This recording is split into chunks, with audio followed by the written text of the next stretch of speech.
Hello, good morning, and welcome back to Reaper Pro Tips with me, your host, Anne, and disembodied hands, Quindy and Justin and John. How are you all? Oh no, Crowley. Oh well. Yeah. Yeah, well, I'm glad you're looking forward to my stream tomorrow, Crows. Yep, we're gonna work on stuff. Stuff. We're working on stuff. I know, so generic. So brain. So not brain. Friday brain, guys. It's just a thing, right? Just a thing. David is home today, so it's terribly distracting. You know how you get used to like working in like certain like conditions, and then like your conditions are disrupted, and you're just like, and your brain kind of goes like, oh, yeah, it's me today. Oh noes. Yeah. Yep. I'm sorry about that, Crowley. I don't know. It's kind of squirrel brain. Yeah, it's easy distracted brain. Let me, I need to put away my metallics from yesterday. We're going to work on leather today. We're going to do the belt. We're going to work on the belt. Weather it, leather it. And we'll see if I want to do that anywhere else. I'm kind of jury's out on how bright or dull we want to go with the rest of the color scheme. I know I want some red on it, but other than that,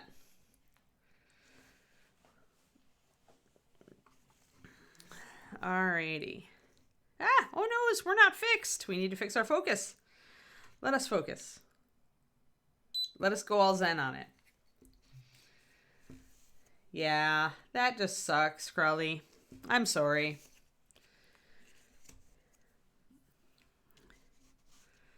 David's parents arrive in like 4 days. We have to clean the house this weekend.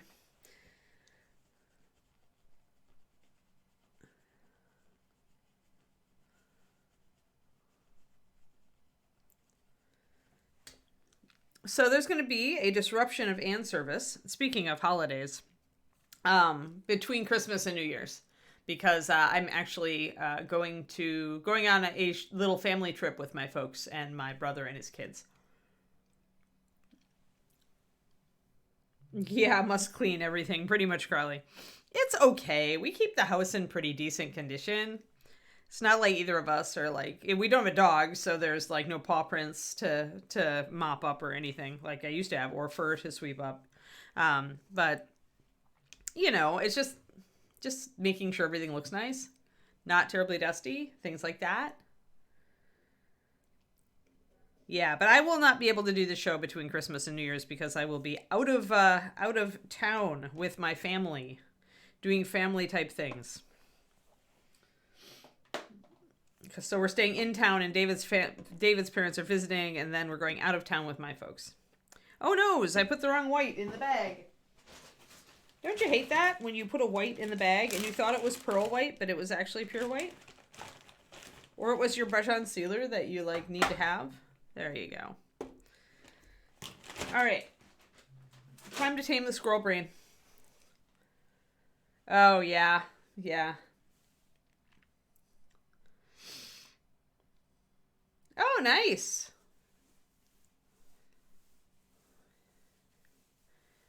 That's pretty cool, though.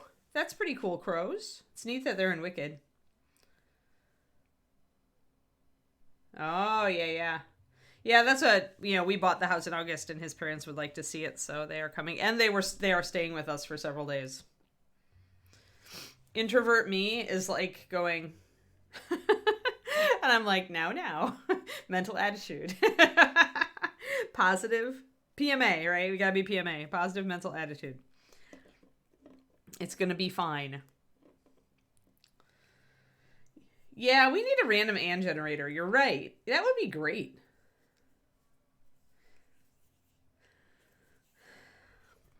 Yeah, this is, next year we will probably, it's a 50-50 chance whether we have a dog next year. It depends on if the litters progress. Alrighty, I started with russet brown. That's this beautiful warm brown around the middle here. And we were starting to darken it down with either walnut or brown liner. I think I'm going to grab some brown liner. I want to definitely darken it. And we can also use some other interesting colors to darken it. Let's see here. Let's take, where is my, I had a beautiful dark green that I was messing with. It's not Basilisk. It was Elven. I don't know where I put my Elven green. You'd think it would be with the rest of my dark green. There it is. All right. So, Bones, Elven green. New favorite dark green. Since this is, it's a brown, I could shade it with blue, but for some reason I like to shade browns with greens. Nice. Oh, you think it's out of House Panther range, but I'm sure they'll find a way. This is the way they go. This is the way they roll.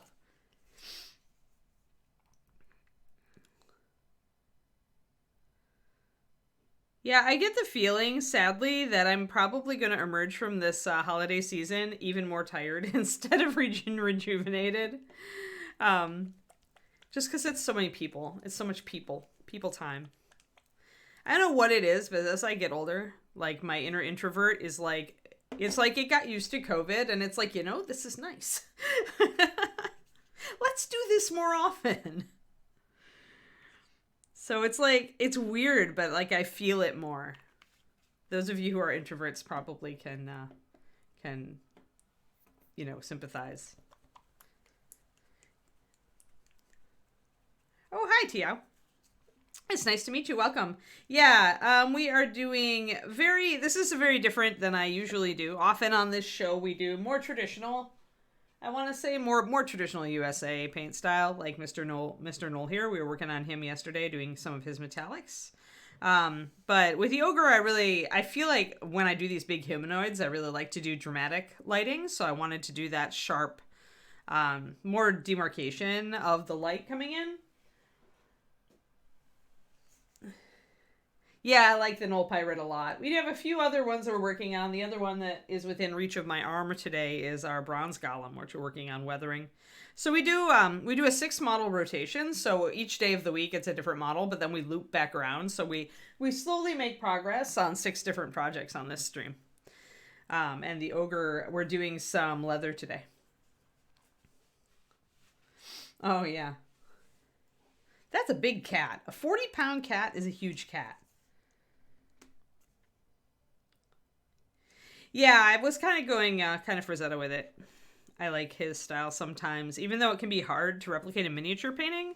But big models, this is why I tend to do it on ogres and like trolls and stuff. Here's our previous troll who we did in a very dramatic lighting style as well. A little bit more diffused and not as sunlit. He's more in a cave with a crack in the ceiling making light come down, whereas the ogre's definitely in a sunny place. I envision the Ogre in the canyon. In a canyon of some sort. Like a very dry, arid, mountainous environment to get those warm shadows bouncing back. So, put Troll back up here. And let's get these colors figured out. All right, I've got some Elven Green. I've got some brown liner. I'm going to get my russet brown together. Hello, Galvin Crafts. Nice to meet you.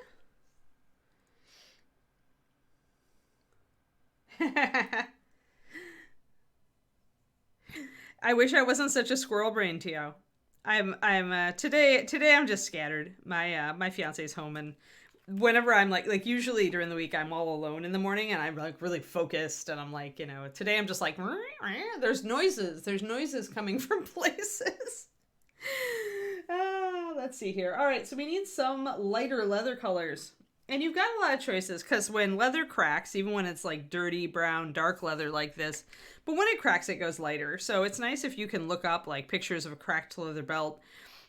And usually the texture is it's really fine and technically would be out of scale at this scale. But we can suggest some of the larger cracks because this model is so big. So, yes. It is winter and cold. I know, I'm very sad about it. I'm sad that it's so cold here so early. So we've got a few, leather when it cracks, it definitely goes more to its natural texture, which is usually a light brown or a yellowish brown. You can use several different colors from the MSP range for this, and a lot of them actually are named leather, to give you kind of a clue.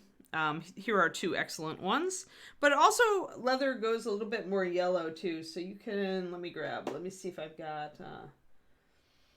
a yellowy color. Any of the colors like tanned leather, ochres can be good. Even the blonde hair triad can be good. Hold on, I think I actually have that. Palomino is a little bit too yellow. But yeah, there is a triad. There we go. So blonde hair is actually a pretty good lighter color. You could actually make this, if you were doing a lighter, more natural leather, you can make this a triad. Polished leather and leather brown and blonde hair. Blonde hair is very similar to like amber gold, which is like the highlight of the leather brown triad, or one. It's in that leather brown succession that I did. But you could use any of the colors, like the 9031, which is tanned leather, 9032, which is amber gold, which is a color that's a lot like this, and then the top one of that is golden blonde. So it tells you kind of, yeah, blonde hair colors do actually work with this. So today, oh, I get to complain. Oh, yes, I do, Shadow Raven. I miss my 95 degrees. As somebody, I can complain all I want. Plus, as you point out, I am from the Midwest. I can complain about cold wherever I am. I reserve this right. You have about 3 bottles of leather brown. The only purple that works for shading yellow that really, really works for it is Runic Purple 9424. Mix just a tiny bit in, but lemon has got a lot of white in it. I don't know if it'll work for you. Might. It might.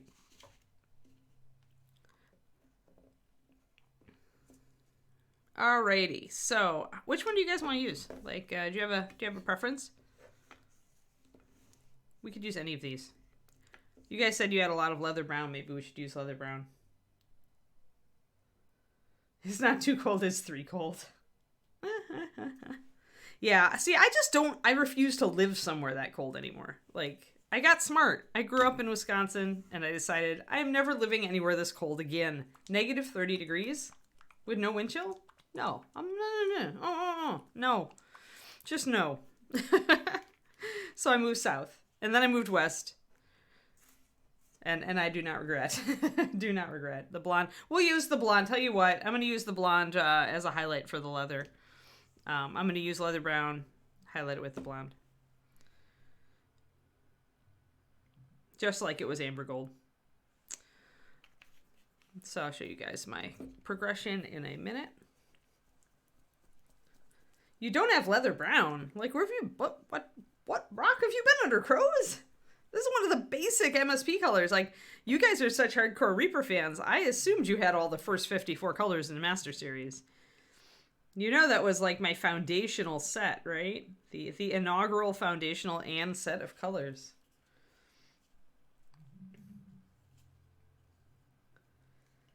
Just keeping up with chat here. A gray is going to take it green, Val, because it's got black in it. Black plus yellow equals green. Honestly, I use browns to shade yellow. A great one would be polished leather, because it is very yellow itself. You could also use oranges, like orange brown, 9201. I don't want to derail the stream too much, though. But yeah, I mean, the problem with lemon yellow is just that it's a very light yellow. It's meant as a yellow highlight, Val, so it's when you're shading yellow, it helps if you start with a mid-tone yellow. If you use something with a lot of white, then you might run the risk of graying it out. All right, I'm gonna do this 2-to-1 on my green and my brown. And then I'm gonna actually do it 1-to-4, 4-to-1 on my lighter colors. So we've got our happy little colors here. It's leather brown to card. You know, honestly, it depends on you. It depends on your painting style, Crows. But it is a great color, like for lions. lions and leopards. So if you're ever going to do like fur trim on something and you want it to be like a lion cape or a leopard cape, this is your start color. And then you go up with more like the other yellowy colors in that triad, like, or even a blonde hair triad.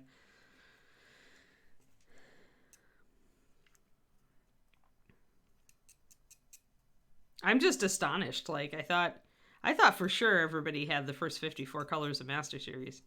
Like we're at what, 500 something now. I forgive you if you don't have like, you know, the later Kickstarter colors or some of the later bones or stuff like that. But man, leather brown. For any of those animals that are kind of that dusky brown color, brown tan, leather brown is a great starting point. It is a great animal color.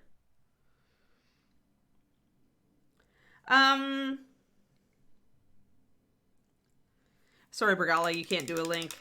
I actually don't know if Reaper has pictures up in the gallery of a lot of the stuff that I've sent to Ron. And unfortunately, my website is not yet updated. I updated every other part of my website except for pictures yesterday. But, I mean, yeah, not really right now. The problem is I made a new website and I'm, like, revamping it, Tiao. So, it's like paintingbig.net. Is my personal site. You can also, if you search for my name on, I think it still works to search by artist name on the Reaper store, you'll come up with models I painted a long time ago for Reaper. I was Reaper's staff painter for, a long time. And I created the Master Series paint line. Over time, as the paint line took off, I stopped painting as much for Ron, so sometimes there's some years later on in the process where I just didn't paint for him at all, and then every once in a while I'd do like 1 or 2 models.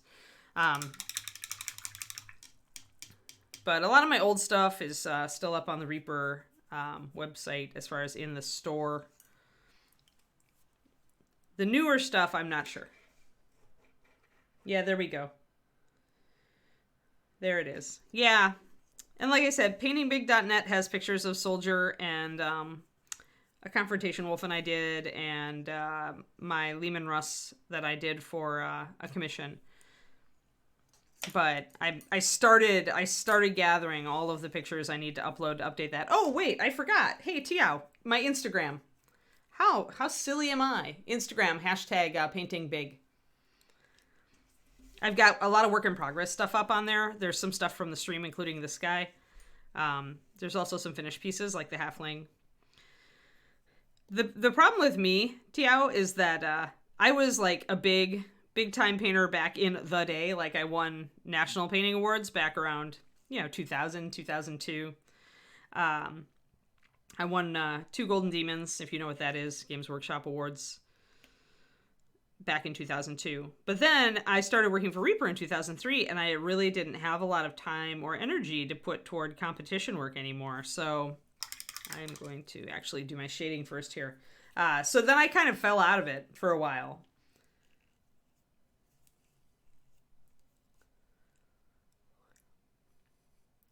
Yeah, I did just finally put up the Templar work in progress. A lot of my stuff's a work in progress just because I do so much with my Patreon and streaming every day on Reaper and, all this other stuff that I don't have a lot of time to actually paint. So things get done very slowly these days.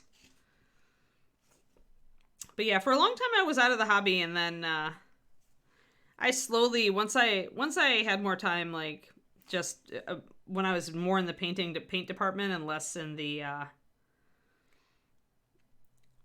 staff painter role, then I got a bit of energy back for my own work again, and I've been slowly progressing. I do a lot of work for the Patreon though, so it's like here and there I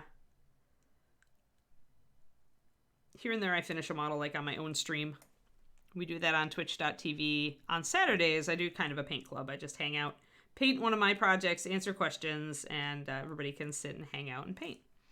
Just what I used to do in person at Reaper, but then I moved out to the West Coast in 2020.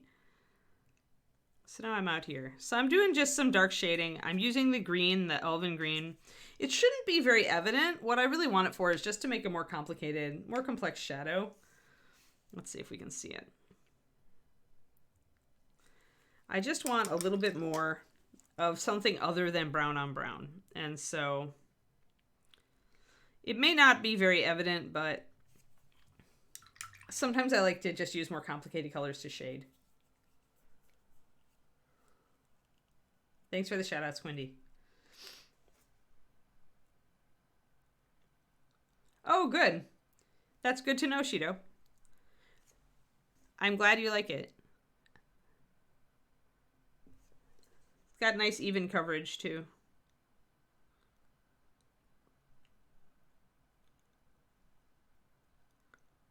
All right, so I'm gonna shade the back of this.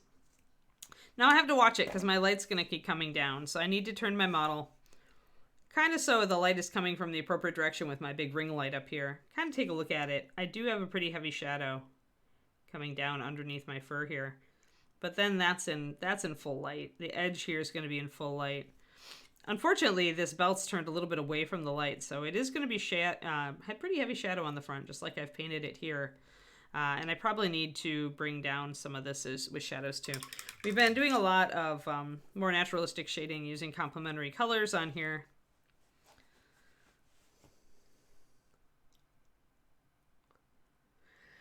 Yeah, it would. It's probably item number 3,742 on Justin's list of stuff to do. Rubicon. I have pictures of the ones that I especially like, and they will be going up on my website. Like the Wyvern and the Knoll for sure once I get him done next week.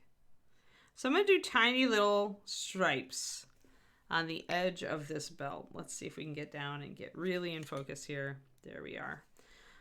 And I'm using my leather brown. It's thinned only about 4:1 paint to water, so it's not thinned very much. It needs to be thinned enough that you can get a real fine line out of it, but not too much or you won't get a line. It'll want to blend instead. And I'm starting with fairly lightweight marks, you can see. Over here, I want to suggest kind of a cut or a gouge, and I want to suggest some cracks here, so I want to keep some darker stripes. This is, of course, my Da Vinci brush, so it's a very fine tip.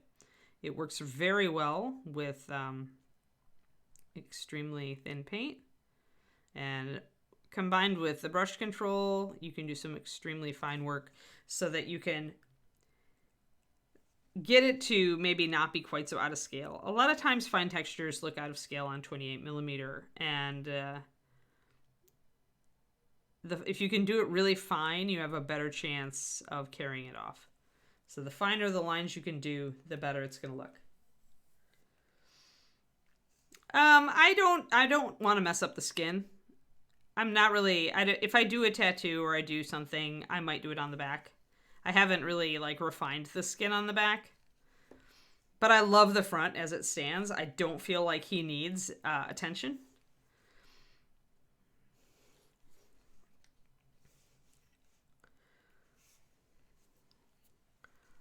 There are parts, there's just parts of the model where when I'm looking at giving something a tattoo, where if the paintwork is really good, like if it's really coming out well, sorry, I'm bluing out because we're so close and he's so yellow. There we go. That's more like his skin is. But when the paintwork has really come out beautiful and I enjoy it, Pendrake, the last thing I want to do is screw this up with a tattoo. Like, I really love the light and the light and shadow interplay here, and I don't want to mess it up. Like, tattoos are like that for me. Like, sometimes it's just an integral part of a model, and so my concept begins with it, and so I don't mind doing it. With this model, I didn't really consider it. I was waiting to see how it turned out. And at this point, I love the front so much, I wouldn't do anything. But on the back is a real potential. Because the musculature isn't as nicely, I think, it's just a little bit more rocky back here. Cool, Shido. I'm glad it works for you. Yeah, our black primer is pretty good. I'm not a black primer person unless I'm going to do a Zenith prime, so... but I very much, I use black as like a base, but then I definitely use a sketch or a spray of white or light gray over the top of it. I was a white primer girl for sure before I started working more closely with Zenith. This is a white primed model, as you can tell. And the reason is that I wanted this skin to be really, really golden, and I didn't want to have to fight black primer to do it. So I decided to make this model a white prime. I think everything else, we are working with a zenith primed model. Most of the time I'm painting right over bones in this stream, but we did actually do this model in a zenith. So black prime followed by white prime to start setting her up. And that's the bust from ReaperCon. It's a limited bust. Sadly out of stock now. I'm hoping that they'll do another run of it, because I really wanted to use it in the stream to kind of demonstrate bust painting techniques, but you guys can still watch and use the techniques I'm using on her on another bust if you want.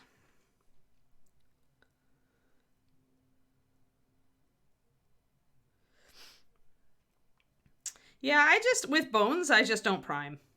So whenever we're using a bones model, this is a metal because I couldn't actually get the bones. The bones was out of stock because these ogres are really cool. So we did he's a metal, and we did a traditional white prime on him. So, and that's nice because every once in a while it lets me talk about priming white, which does preserve the brightness and saturation of your colors very well. But it does mean that you have to shade, right? You have to take your shading dark in other ways because your primer is not going to do it for you.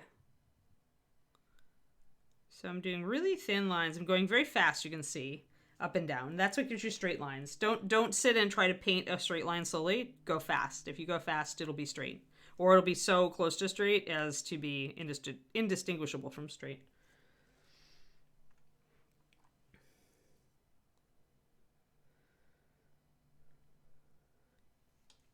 Yeah, that's true, Chris.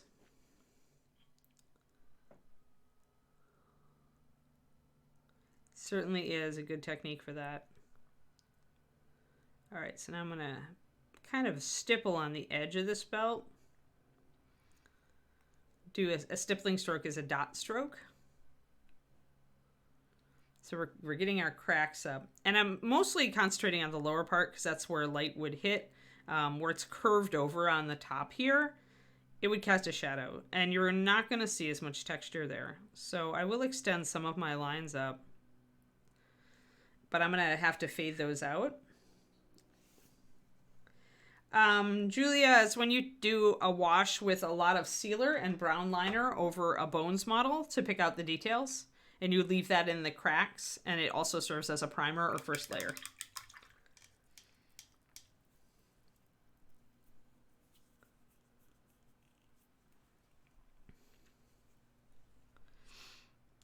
Because bones don't need a traditional primer, and in fact they react badly to some primers, it's a way you can get a first coat down and also some quick shading, and also outline the details so you can see them better.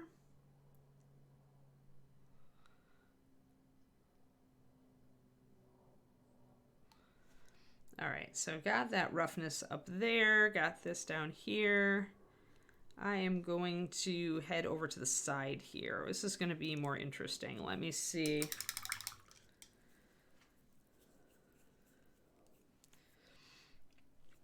Yeah, it's not a technique I use. Usually I find that if I have trouble seeing stuff, I'm more likely to go onto the store and try to find an example, a painted example of the model, and then line it.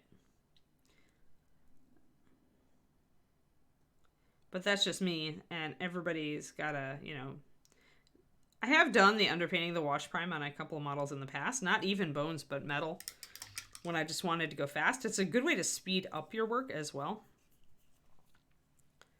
since it puts in that quick shading, quick lining. Then if you sketch over it,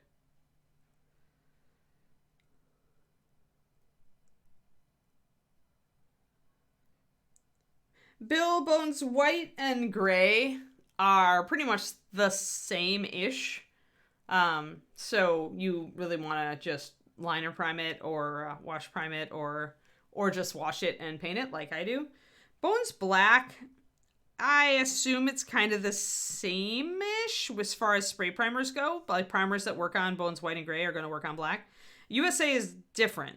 I don't know if anybody... Has Rhonda done an analysis, guys, do you know, of as far as if primers work on Bones USA?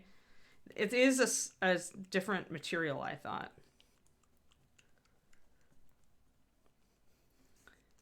Well, there's always Google search, Robin. Google search can always be your inspiration gallery. And if you go to the Reaper store, a lot of the times some of those images will be in there. You just have to look at the painted image. If there is a painted image, it can serve.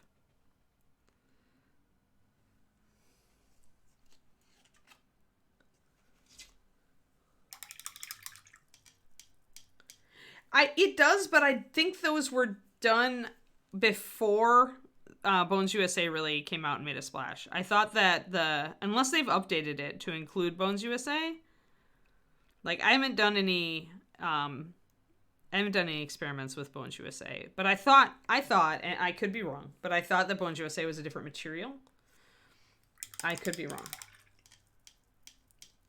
Yeah, I know. We do it all the time, right? But I wasn't sure if it was still Bones material. Or if it was something different. I am going to thin this pale color down a little bit more. We're going to actually accentuate some of our cracks here. But I want a little more water in this. Because it's got a lot of white in it, which you can tell because it's light colored. It definitely was going to be too strong if I kept it at 4:1. So I'm going to bring it down more like a 4:3. Paint to water. It does. Yeah, that's what I was thinking, Jagged. I was wondering if traditional primers would work on it. I mean, I've just used the wash, wash it. I just wash it with hot water and a bit of dish soap, and then I can just paint right on. But for people who do want to prime, it's good to have that information. I just wasn't sure. Rhonda is usually our person who's really interested in like A/B testing as far as does this work, does that work on Bones. And she's been a great resource for our primer information. But I wasn't sure if anybody had, if she had like looked at Bones USA or if it's just, if the commandment is just no, treat it like regular Bones. I wasn't sure.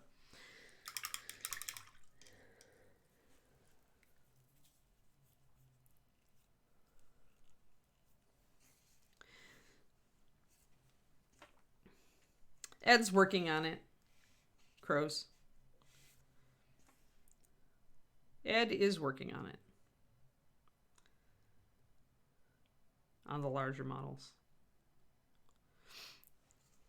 However, I think in general, smaller models do sell better for Reaper, so it's more likely that they will focus on expanding the line in small before they start doing some larges.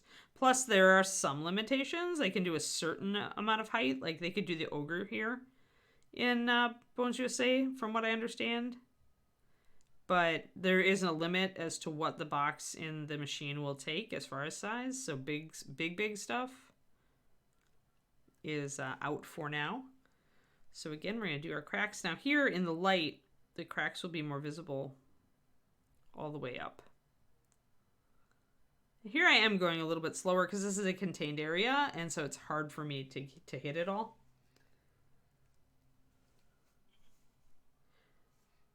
Well, yeah, but just a tooling issue is a bit, is minimizing the fact that you have to work with the company to create a whole entire new machine.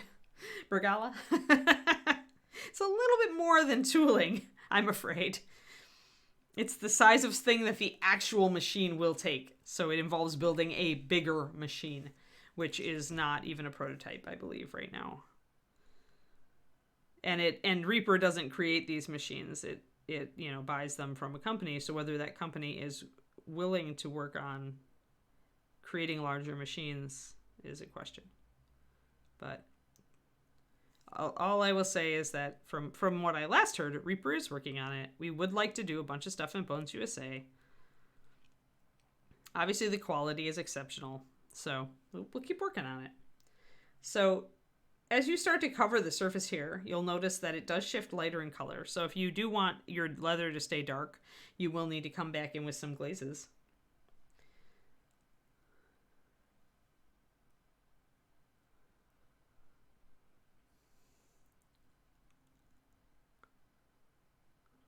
Yeah, it's a little different. Like, you get around that in plastics by making a lot of pieces hollow, right? Or carved out. So there's where the light ends. I want to fade that a little bit more, so I'm going to grab my green. I mean, there are some big plastic models out there. My Wraith Knight comes to mind from Games Workshop. You know, that sucker stands... It's a good 8 inches. It's just like figuring out how to do such a model, like partially hollow, the pieces going together. It's all that. And it takes a while to figure some of that stuff out and to run tests. And the people who need to run those tests and figure it out, Kevin, in other words, are already like super overtaxed at their job.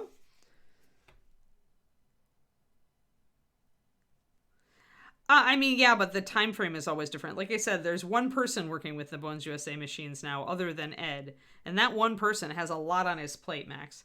With Reaper, it is kind of, if it could be a good income stream, Reaper is attracted to it, but it also very much depends, because we are such a small company, it very much depends on having the time. I would say the time is a more limiting factor than the money sometimes.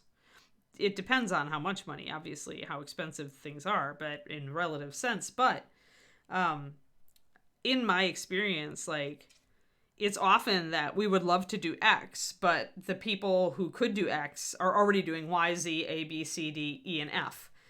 And so one of those tasks has to get done before they can take on another task, right? And so, and it's just having a small team, which, you know, we have a very talented team, which is why we can do so much with so few people. You know, people always think we're a much larger company than we are. So I'm going to go back over these lines. Just at the bottom, I'm going to go back over with my kind of golden color, my blonde hair. I've thinned it down. It's almost 1-to-1. But that enables it to be more subtle and not so bright. And that's going to really, the combination there really will make it look like this side of the belt is splitting. Now, if I bring some walnut in here, hold on, let me grab it. Again, I'm going to thin that down. That's going to get pretty thin. Not 1-to-1, but humans love to oversimplify. It's all good. But yeah, with Reaper, it's like, it's got to be a sound business decision. So you're right. That is the primary, right? That's the primary question, right, Max?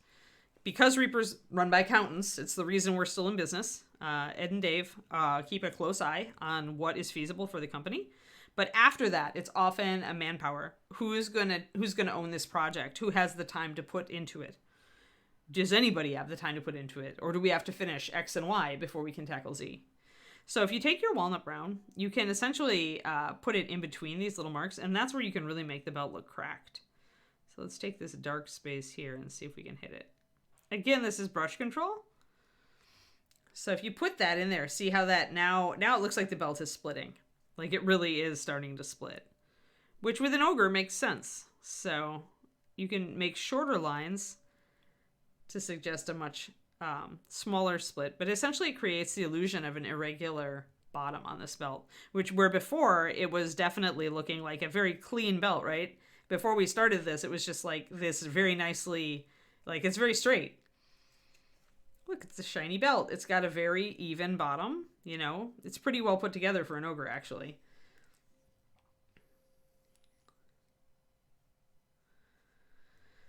So doing this sort of weathering work also gives you the opportunity to create the illusion of something that isn't there, to create the illusion that this belt is just as tattered as some of the other things he's wearing. So I like that there. I'm going to go back over to the front and see what I can do with it. Yeah, Reaper already has a lot on its collective plate. Ed is pretty good at figuring out what is kind of a waste of time or just not something that fits the company's mission statement. Because remember, there is that thing too. I don't know if Reaper actually has a mission statement other than, produce. If Reaper had a written down mission statement, it would be to produce miniatures at an affordable, quality miniatures at an affordable price for the community, right? That would probably be like kind of the mission statement: quality products at an affordable price for the miniature painting community. Because price point has always been something that Ed aimed to deliver a competitive one. He does not like the artificial inflating of costs that can go with some games and stuff. So that's part of also why Reaper is moving more toward plastics. Once you have the molds, the plastic is you can do quality miniatures at a much lower price for your customer base. So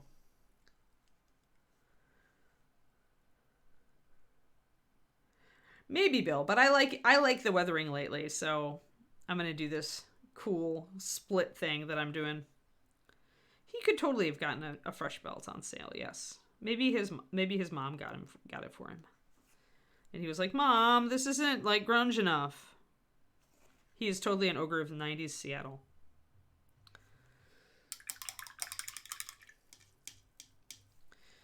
I mean, it's not like Reaper's perfect, and we've made many of mistakes, right? But in general, Reaper, like Ed and Dave are smart guys, super smart guys, and they have other super smart people supporting them, right? And I have stayed with the company so long because I love that ethos. I really like the quality product for an affordable price, make the hobby more accessible to the customer. I really love that. Yeah, exactly. We've got really ripped up chainmail here, so I like to give it a little bit more character. So let's take this blonde color again, that one, which is actually, remember, blonde hair, and let's accentuate the bottom of this like we did over here. You don't want to go up as far with your cracks. But yeah, every company makes mistakes. Even the best company on the planet makes misjudgments or sinks time and effort into something that doesn't do all that great. I mean, you can't avoid that as a company, I think. But Reaper's very cautious, and Ed has such a good nose for the industry after all these years.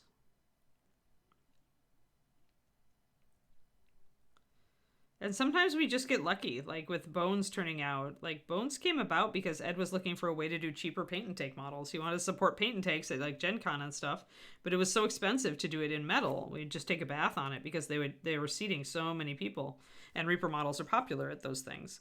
So he did the first Bones models, and then when they came in and they looked so darn good, he's just like, let's make it a product. And that was how the first Bones Kickstarter was created. So sometimes you get lucky. But still, if Ed hadn't been looking for that solution for the paint and take, which again fits the mission statement, right? Providing, quality models at a low price for the mini painting community, then if he hadn't gone in that direction, we would never have found Bones.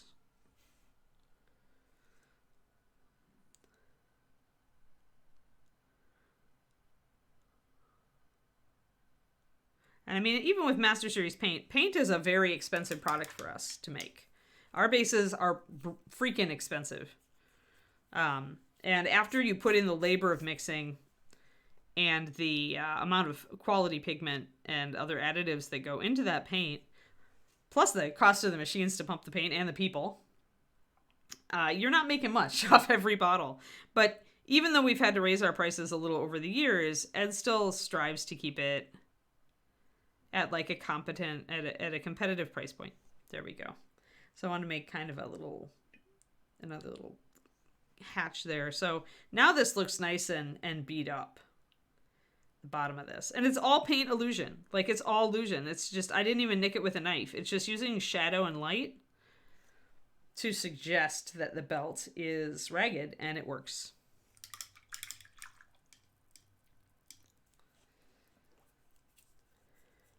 Well, friendly local game stores are their own entity. Reaper can only do so much. You cannot, You can lead the horse to water, but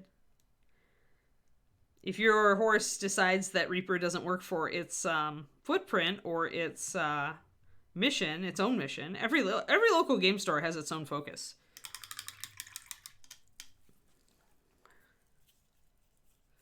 But that's not anything Reaper can control. We do our best.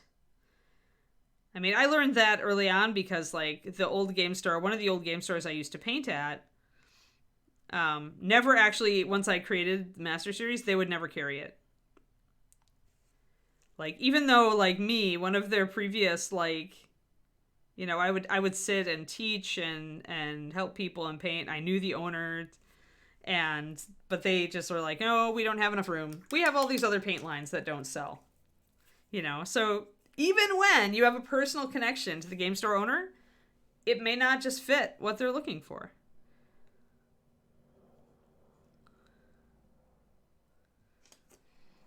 I mean, and that thing is why Reaper, is why Ed, who is very smart, as I mentioned numerous times over this, is why Ed went heavily in the internet direction and set up our internet department and funded it and made it a bigger thing and made direct ordering a thing, you know, and has put, you know, Kit put so many hours into, like, the web store and the redesign on it. You know, that's because we understand that some people are going to have a hard time finding our models, and we want to make it possible for them to order it direct.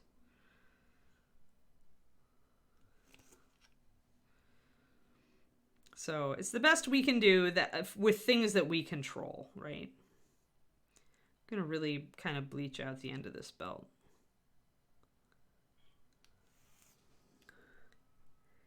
Really make the end like it's lighter. So this is coming along really well. You guys seeing what I'm doing? It's almost like doing wood grain, but it's not.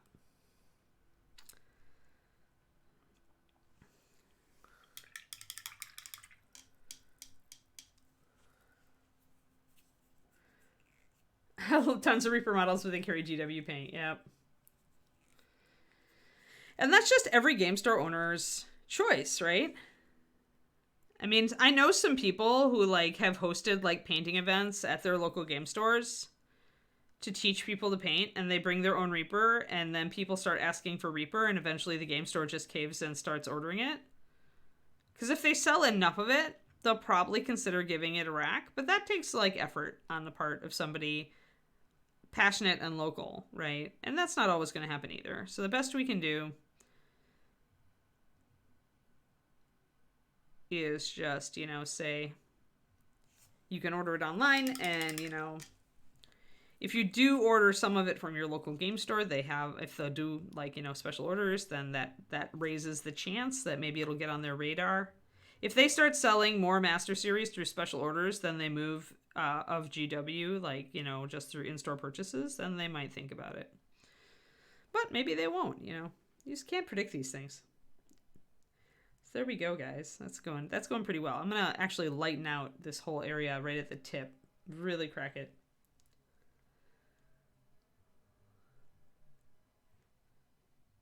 Hello, Cause. Smaller rabbit model. We do have a rabbit familiar, I think, Cause. Is that, do you know, Quindy? Is there a bunny familiar? I thought we had one that was sitting up on its hind legs, I believe. Yeah, one in Familiars pack, item number 2756. So I don't know that it's individually buyable, Cause, but you can get a pack of animals, and there would be a bunny in it. And if you only need one, maybe that's a good solution.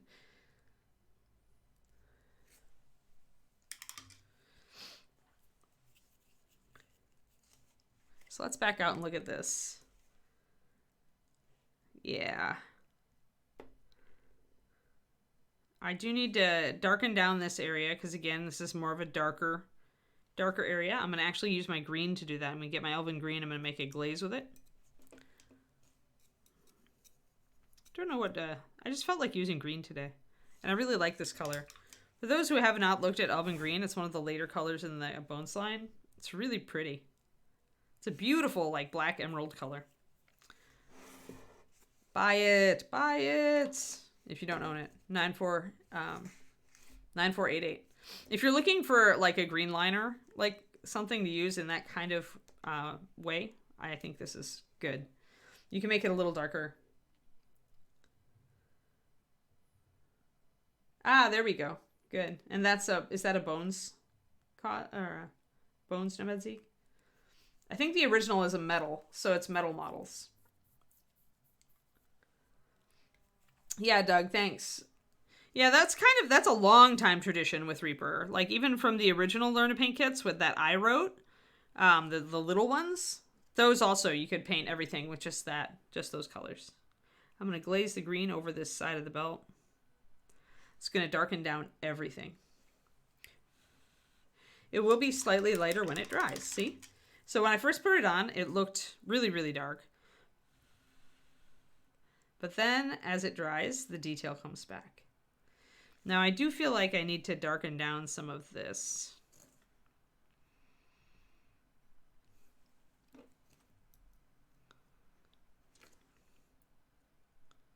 To be a little consistent with my shadows.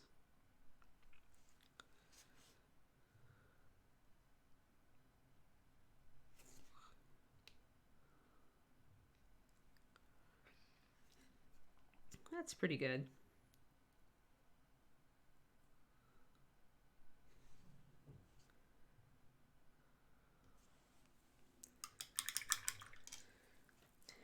Excellent.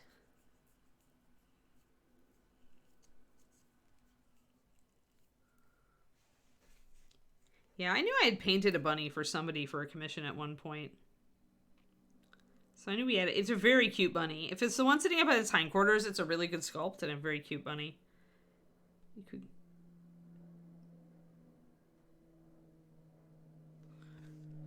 Alrighty. So again, when I'm looking to create more contrast here in the shadows, I want to bring my shadows down rather than highlighting more.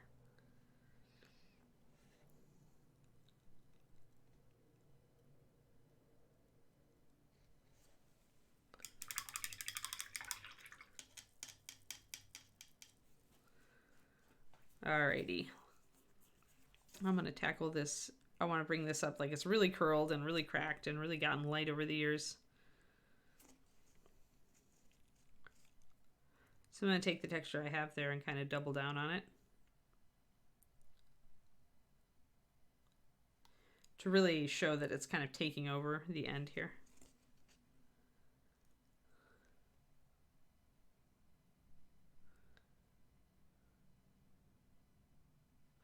Yeah, that bunny should work pretty well for that. If it's the one I'm thinking about.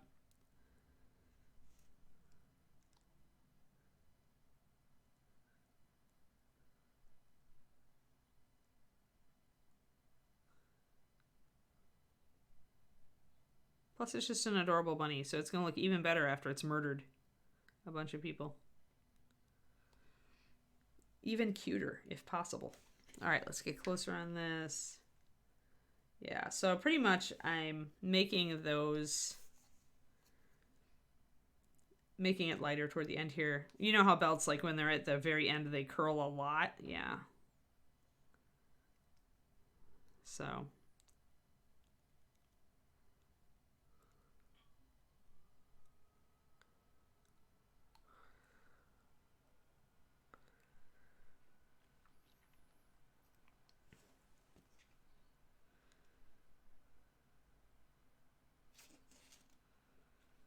But yeah, hopefully that bunny fits what you need, Cause. Welcome to the stream, too.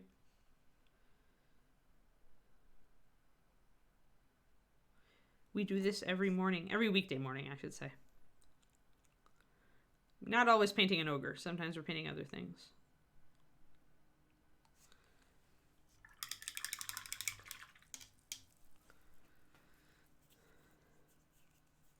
Alrighty, so that looks good. I'm liking that. I'm going to back up. Yeah, that's good. We'll get the sides now.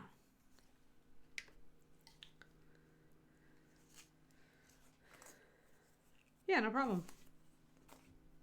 Good luck with your diorama.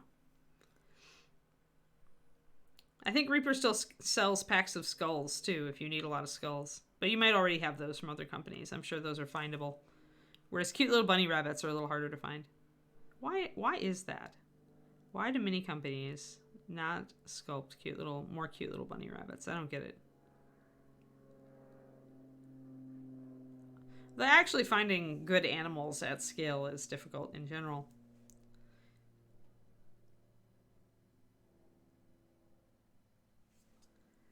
Now I'm gonna, after my first highlight, remember we're gonna bring in a dark color and suggest these cracks more.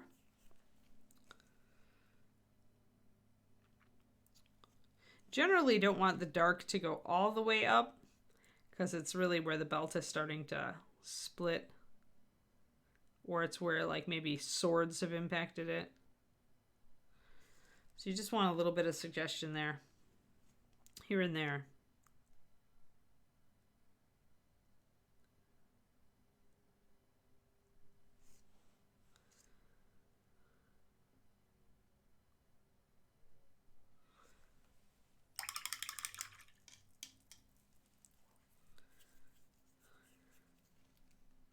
Let's see, what do we got here?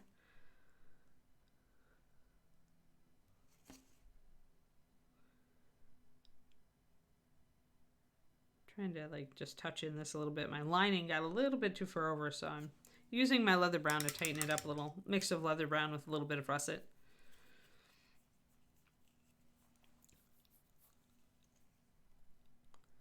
At some point this weekend, I need to figure out when I'm going to make holiday cookies. Really need to make some Russian tea cakes. It's necessary for my continued happiness. I've decided.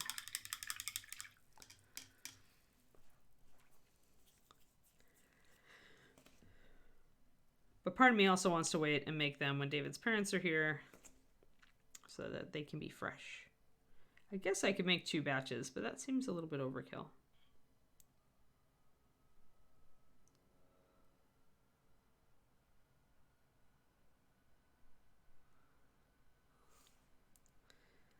There, a little bit more to emphasize the cracks I did. But yeah, this definitely has similarities to how I do wood grain, and that's common. Like, you know, there's only so many brushstrokes in mini painting, and there's only so many techniques and so many textures, especially at 28 mil. So you are definitely going to find like that, oh, this is a lot like this other surface that I typically paint, and oh, this is more like this. So it's a thing. I'm going to do a light glaze over the top of this side. Light glazes are a little bit more fraught with peril. Yeah, I did that while I was single still, Julia. I usually got pretty stressed around the holidays, so I would stress bake. So I'm going to use leather brown to kind of lighten up this area a bit.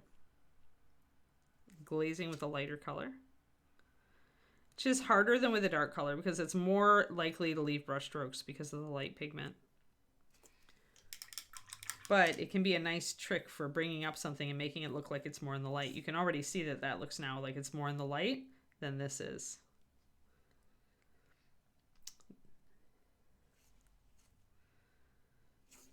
I'll probably make a couple of different kinds of cookies once his parents are here. His mom's going to be bringing cookies to make too, though, so I don't want to go too crazy. So now I think this is looking very, very like it's sunlit. Look at this dark shadow I've got going on here underneath the fur, and then this is much lighter and warmer here, and then it's darker and cooler on the front, especially over here in the shadow. I feel like I need to drop this shadow a little bit more, though.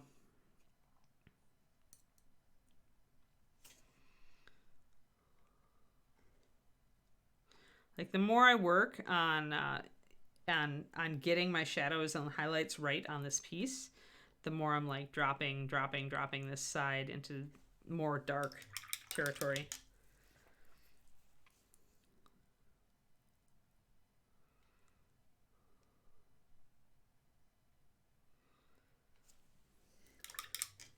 So that it can read correctly. Because when I've got something that is reading right, then I'm like, oh, and then something that isn't really sticks out to me.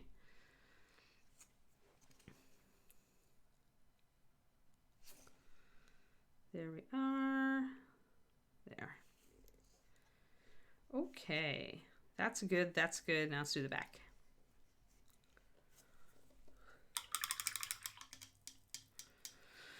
But yeah, I'll make a Russian tea cakes. I don't know if I'll make my mother's cookie cutter cookies. She sent us, my mom is awesome. She makes this fantastic toffee, like to die for.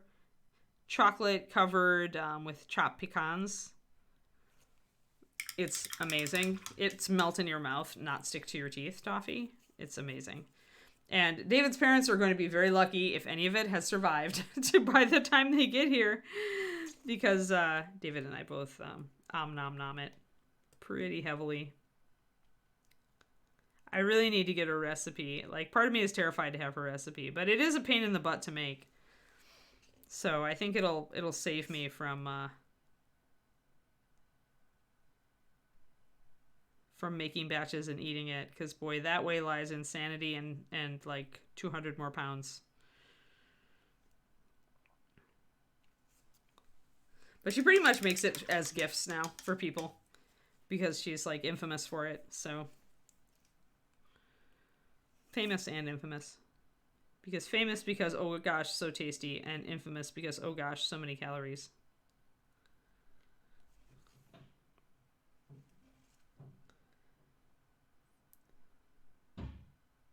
Yeah, I would normally do the Danish butter cookies with the cookie press. And I probably will do those because I just like them.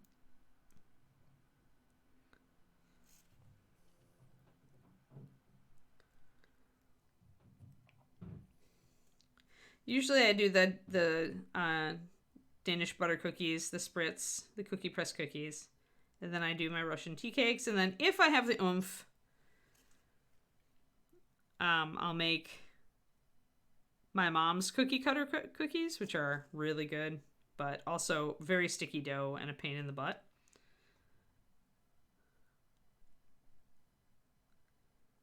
Just bringing in some walnut here to put in some shadows behind these skulls, because you really don't need. They are kind of there, and there's not a lot of detail that you can get at back there, so I'm just filling in a shadow.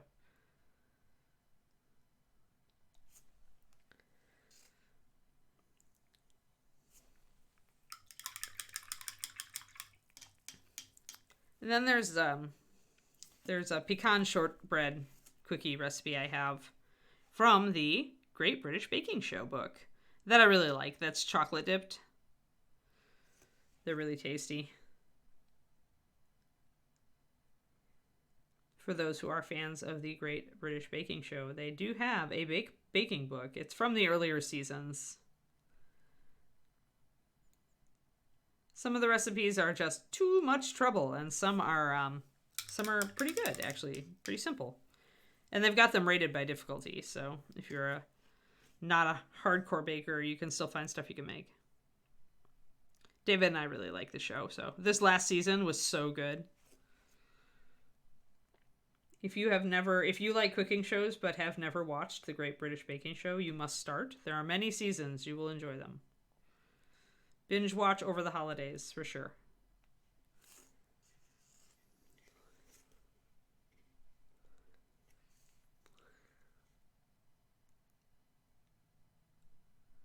I'm going to put a shadow over this. Remember, the light is coming from up here, so I want a shadow definitely behind this big hunk of fur. And we need shadows over on this side. I'm just going to pretty much shade the whole area to make it a little darker from the get-go. I know, right, Doug?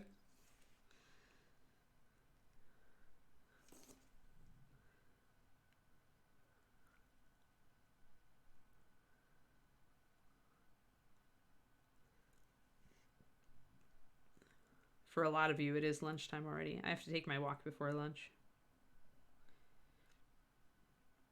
David got invited out to a special holiday lunch for this team that's dim sum. They're going to a dim sum place. All right, I'm making my elvish green here, do some work to, again, bring down a little bit darker shadows, cool down this side. Because elven green is a little bit bluish, it does act nicely to cool down the shadows in this area. Not your jam, Great Mouser? Too bad.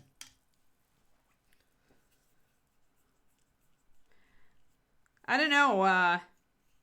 There was a time, I don't know if Ed has ever talked about this, but there was a time when a reality show, somebody contacted us wanting to do a reality show on, I don't know if it was The Hobby or like just that Reaper was a small company and they were looking for small companies, but they decided we weren't weird enough and there wasn't enough drama.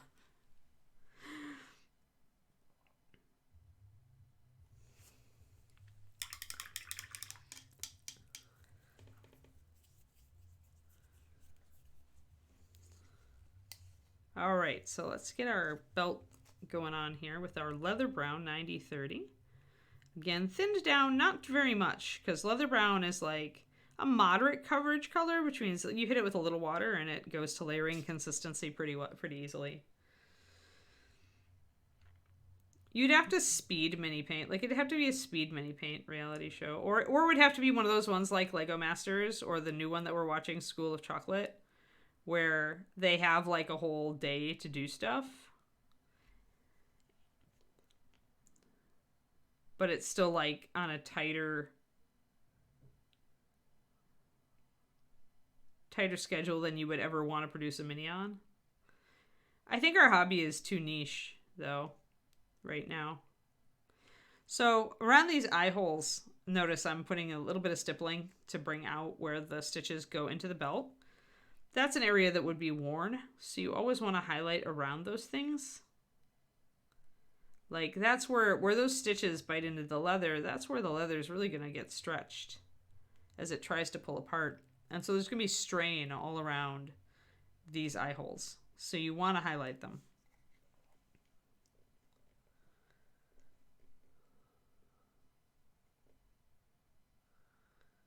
Oh, yeah, bummer, Tristoma. Yeah, I knew who you meant.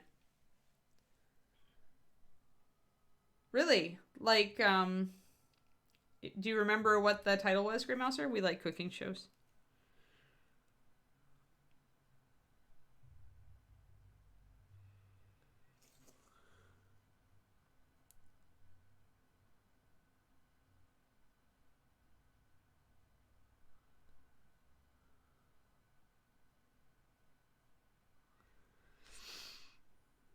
Get a bunch of these lines going on here. And we will put the lighter lines in over on the side in the shadow, but we are going to just keep them a little understated or knock them down with glazes.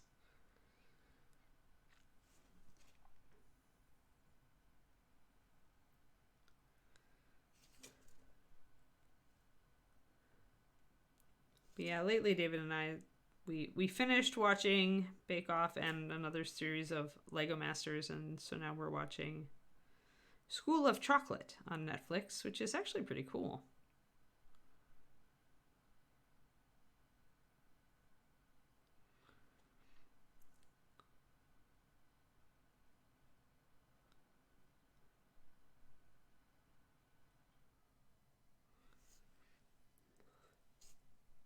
Yeah, that'd be cool, Grey Mouser. Thanks.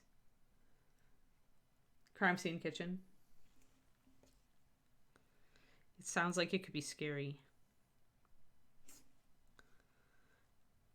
I'm kind of picky on my reality shows. I definitely like the more encouraging ones, and I don't like the ones that are train wrecks. So I'm kind of an anti-reality show watcher. I like ones that are competitive, but not like mean. All right, so you got our nice kind of weathering streaks going in. That's stage 1. I am going to go and kind of stipple the edge of this little strap here around the belt where a lot of this stuff is hanging from. Or I guess it's the belt and it's got like lines hanging from it where the skulls are hanging from it. So I'm going to put a little bit, maybe that is a rope that the skull is attached to. In which case, yeah, I do need to stipple it because if it's rope, it needs to show up like rope.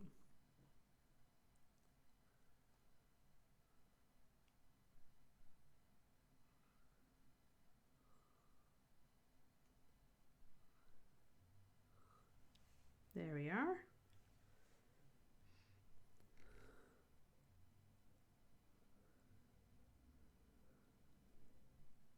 Okay, it was called Hell's Kitchen, but it's the European version. Yeah, I liked Good Eats a lot. Yeah, it's like paint plastic surgery or paint illusion. It's technically it's trompe l'oeil, I think, which is like creating the illusion with paint.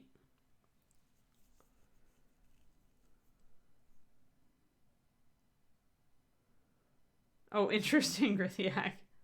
That's funny. That's really interesting. Yeah, maybe I'll have to look up Crime Scene Kitchen then. Oh, Chef Marco Pierre White. Okay, okay. You've got me. Let me write it down. I'm gonna write these down here.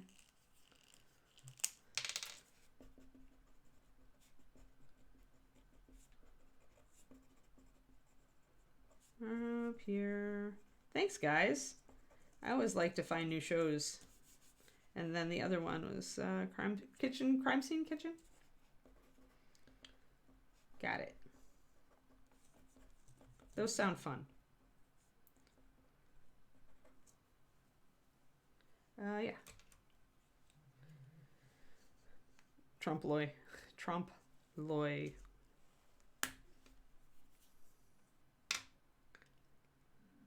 Neat. Yeah, Nailed It's a little too silly for me. Like, I like stuff. We help you with cooking show tips. Good. Long time ago. Yeah, I got it. Well, maybe we can still find it. You never know. Yeah, I prefer shows that aren't mean. The people I like reality. If it's a craft show, I like reality shows that give people enough time to do something really cool looking, but that they have to try really hard because it's a constrained time. And that are like encouraging, where the contestants are not rude to each other.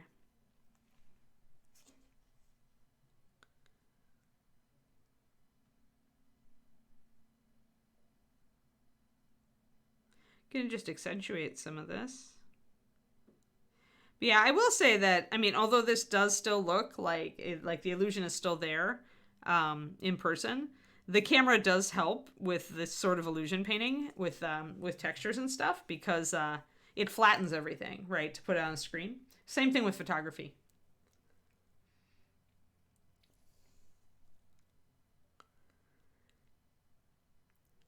Yeah, my TV watching time is very limited because I'm doing so many other creative things. I don't watch very much TV at all. Like, David and I typically only watch at night before bed. That's it. Like, maybe a half an hour, maybe not even, because I don't consume a lot of media.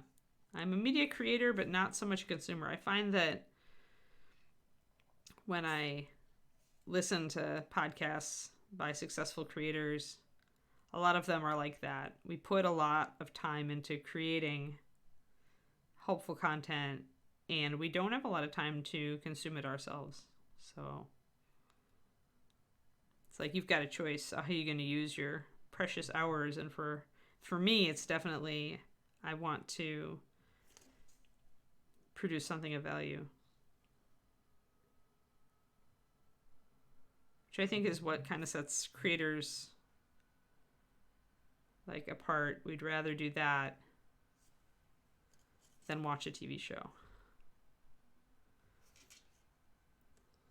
Yeah. Yeah, it's more interactive, right, Mouser? I do like Twitch. I like Twitch, but I don't have a lot of time to watch my friends on Twitch.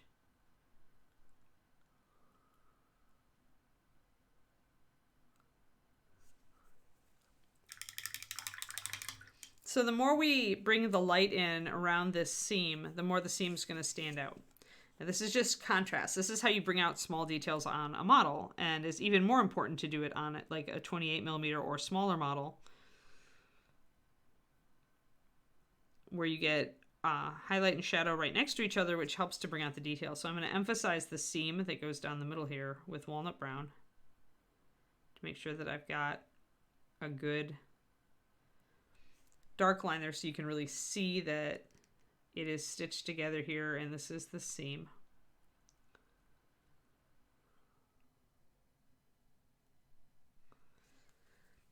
And then the more we highlight around that seam, the more evident it's going to be.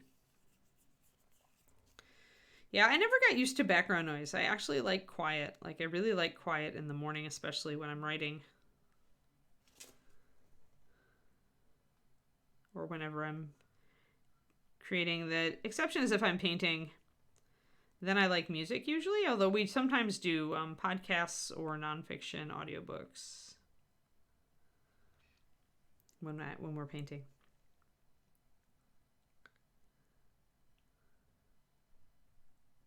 David likes podcasts a lot.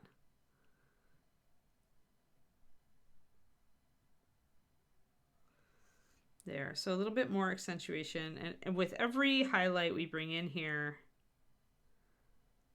it pumps up the contrast,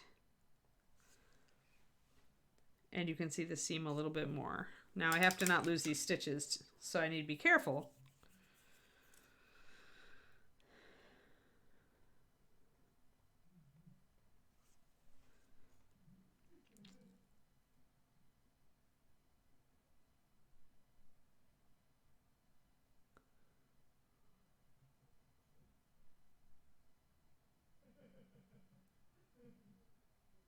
There, all right. So I got my stitches re-accentuated.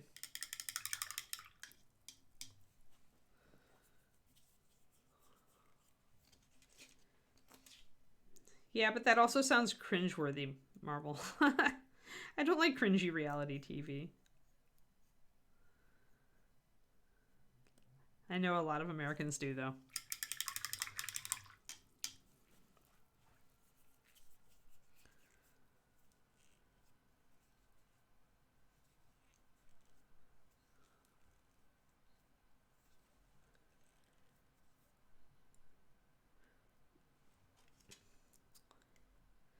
Yeah, I like podcasts. The thing is, I listen to like informative nonfiction and stuff when I'm doing my walks. So put on the podcast or the book I'm listening to when I'm doing my exercise. So that way I can multitask. It's the only multitask that works. Like most of the time multitasking actually not actually a good idea, but when you are just taking a walk, it can be.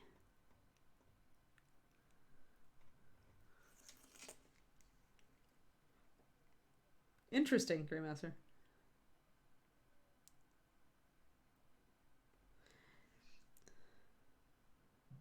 They might be that dumb, or it could just be a play for the camera. You just can't tell. It's like reality TV, but reality is in quotes.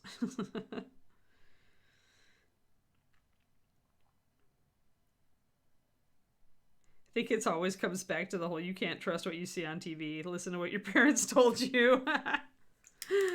No matter what it is.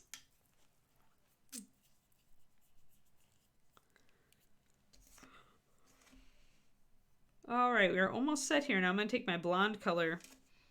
I used it on this side. See how it made that detail come out there. So I'm going to use it on this other side. Yeah, I never know how much credence to give to some of those shows. I guess the best you can do is take it at face value, and if it entertains you, then great. If it doesn't entertain you, then you don't watch it anymore. So now we're really bringing out these details. Notice how much more they come out with another highlight. This is, when you hear that criticism, if you ask for feedback of your work, especially at ReaperCon, and people tell you you need more contrast, that's why. It's because your details probably aren't coming out very well. And maybe stuff is getting lost or just kind of running together. Or the details could just be better, could be brought out better.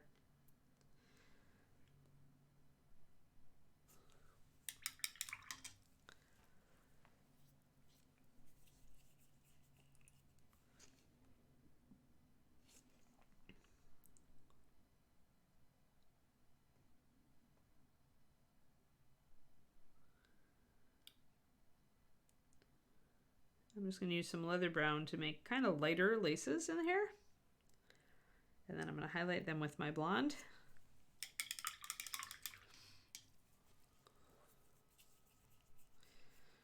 Yeah, I mean, I remember when I went to Canada and all the signs were in both, but usually people spoke one or the other primarily. But I was not out east. I should go. That would be. I don't think I have any out east Canadian friends though to visit. All my Canadian friends are in the West.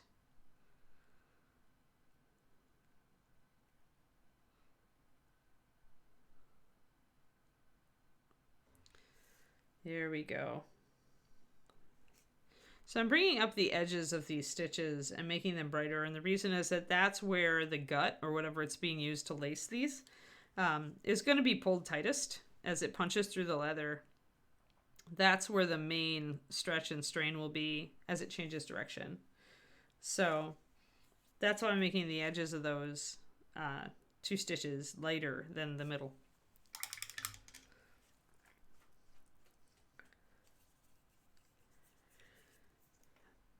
I'll put just a little bit of extra shadow down the middle of that. I don't want to bring it real dark. But I can take it a little darker because it's like right over this really dark gap. So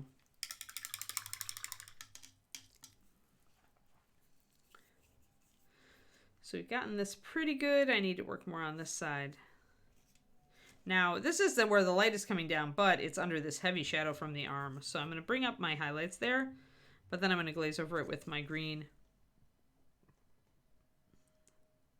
because a lot of it's going to be in shadow.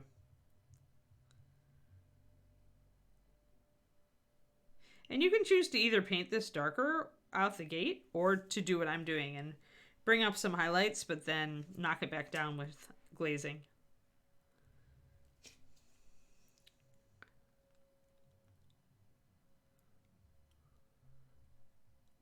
So just a reminder, I will be streaming on my own channel on twitch.tv, paintingbig tomorrow at the usual time, around 3:30 USA Central Time. We have a couple errands to run in the earlier, so hopefully I will be on time. I might be a few minutes late.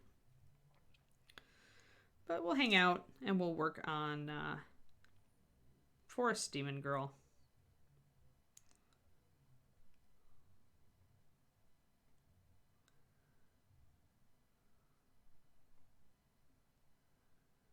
And then I will be on Monday, but Tuesday we'll see how I feel because I'm getting my booster shot on Monday.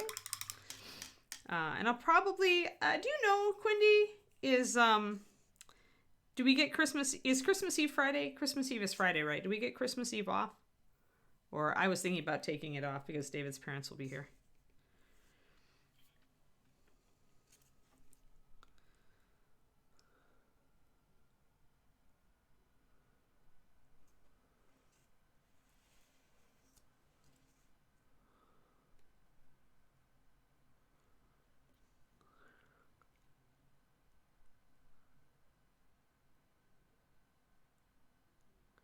Just bringing in these lighter colors.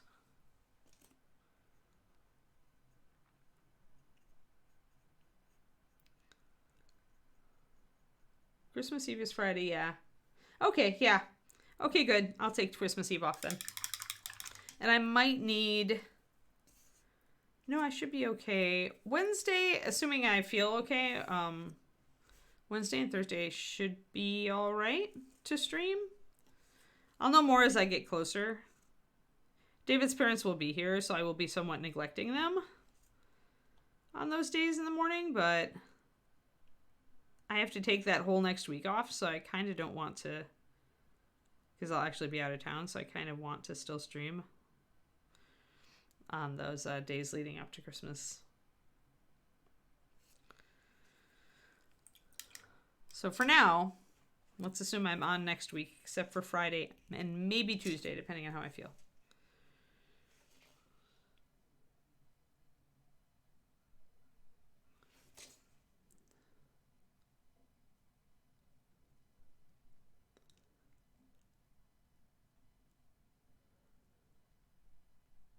Right. Yeah, I know. I also have not emailed the boys that I'm going to be out of town, which I need to do. out of town between Christmas and New Year's with my side of the fam.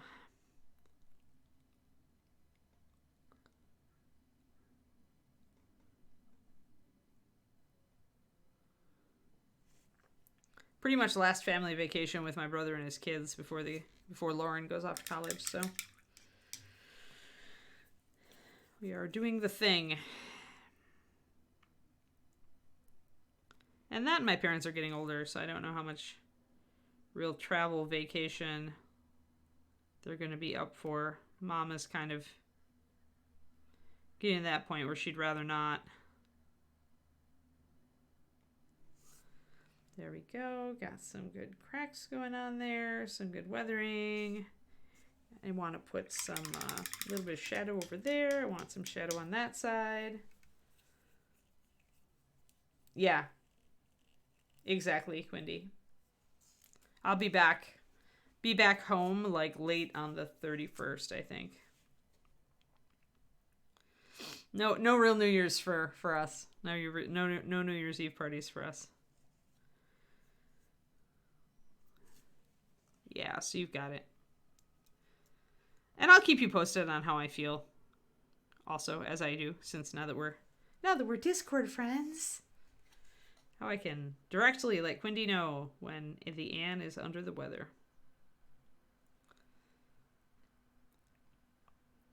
Bring in some green. Cool down my shadows. See that green? You can really see it there. Makes a good natural shadow down there.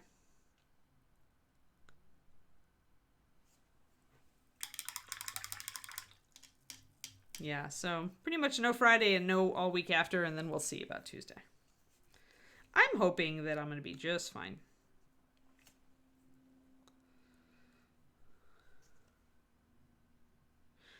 This is a little awkward here, so I think I want to bring in a little bit more shadows.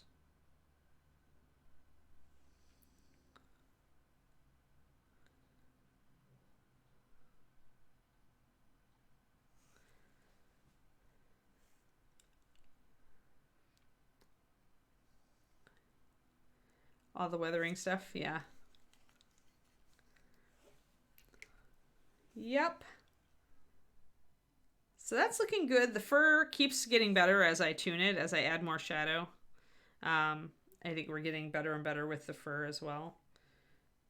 And once we start adding the metals up here, like that's looking nice. I need to mess around with the musculature up here because it still just reads kind of weird to me. Didn't really do a finish out on this, so we'll have to refine the skin back here. Thanks, Quindy. So yeah, have a good day, crows. Have a happy Friday, everybody. I'll see you on my stream tomorrow, hopefully, over on twitch.tv/paintingbig. What we did today, we did this awesome cracked leather belt. We adjusted some fur here and there and talked a bit about bringing out details and using contrast to do it. And a bit about like paint plastic surgery or creating an illusion with paint, trompe l'oeil. I don't know, it's French. I should know. I took French. Just not remembering any of it. Need to look up the pronunciation. But you know what I mean. Creating an illusion with paint. Textures. We did textures. Tomorrow it's going to be 3:30 p.m. USA Central Time. You'll see you can go to my Twitch and you'll see the schedule, Max. And it's Reaperland today. So thank you, everybody, and it's been fun. And thanks for the TV show recommends as well, the cooking show recommends. You guys have a fantastic day, and I'll talk to you hopefully tomorrow, if not Monday.